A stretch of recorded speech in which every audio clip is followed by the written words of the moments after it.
So here's a question. I want you to answer honestly. In the last conversation you had with someone at work, a colleague, team member, a student, were you listening or were you waiting to talk? Most of us, if we're truthful, are doing the second thing far more than the first. We're scanning what the other person says for the key word that will trigger our preformed response. We're planning what we'll say while we're still speaking. We're in the body, but we're somewhere else in our attention. And the thing is, people can feel that. They may not name it, but they feel it. And when they feel it, they stop sharing information that actually matters. They give you a surface version of the problem, the one that's safe to say out loud, and keep the real issue to themselves. What you miss, when you're not really listening, isn't just words. It's the conversation that could have changed everything. There's two researchers, Jack Zenger and Joseph Folkman. They analyzed assessments of more than 3,400 managers for Harvard Business Review on a study on listening. What they found challenged how most organizations think about this skill entirely. The best listeners, they found, don't just absorb information quietly. They actively create an environment in which the other person thinks better. They ask more questions. They created more safety. And the speaker came away from the conversation having discovered something they didn't know when they walked in. Zenger and Folkman called this distinction absorptive listening versus expansive listening. Absorptive listening takes information in.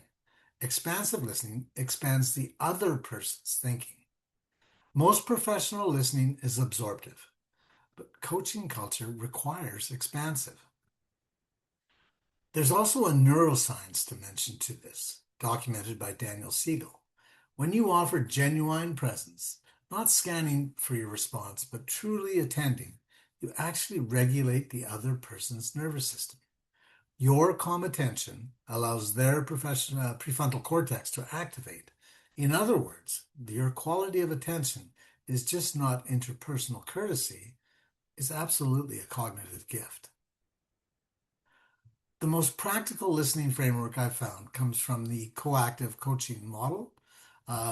It's actually where I started my coaching, developed by the Coaches Training Institute, CTI, over 30 years of practice. They identified 3 levels of listening, and once you understand them, you'll recognize yourself in each one. Level 1 is internal listening.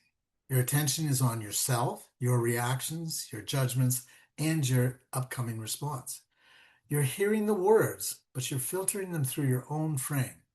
Level 1 is the default for most professional conversations. Level 2 is what they call focused listening.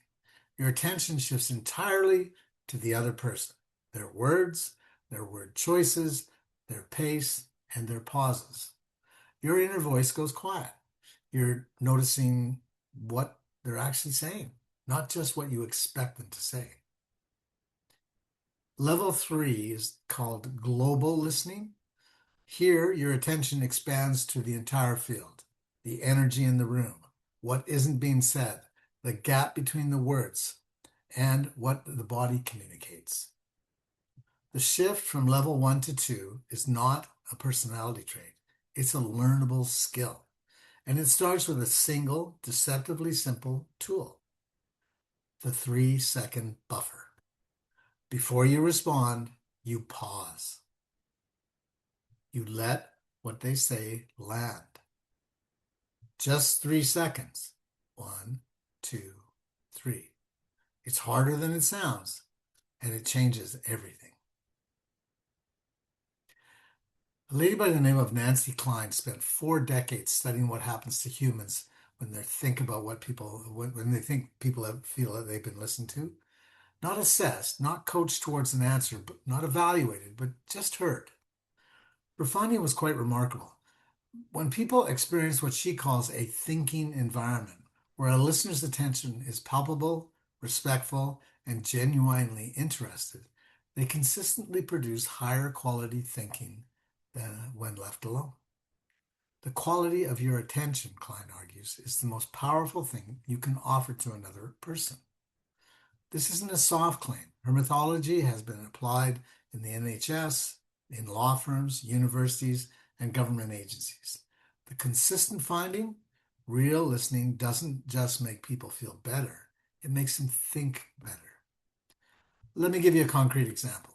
Imagine someone comes to you and says, vaguely, a little anxiously, that they're not sure about the numbers in a report you're about to present. The level 1 response is to reassure them and just move on. After all, finance signed off on it. The level 2 response, notice the anxiety, asks one question. Tell me which numbers. In one real case, that pause uncovered a transposition error before a senior stakeholder meeting. The level 1 response would have presented it unchecked. The 3 minutes of genuine listening actually saved an afternoon of complete damage control. In the following lesson, you're going to work with 3 listening levels in detail. Walk through that scenario in a full case study and use 2 AI-guided prompts. One to examine your own listening habits, and one to actually practice shifting from level 1 to level 2. It's kind of fun. Before you move on, here's one thing to try before your next conversation today. Decide in advance you're going to listen at level 2. You're going to track their words, you're going to understand their pauses and their emotional tone, and you're going to pause for 3 full seconds before you respond. Just once, see what you notice.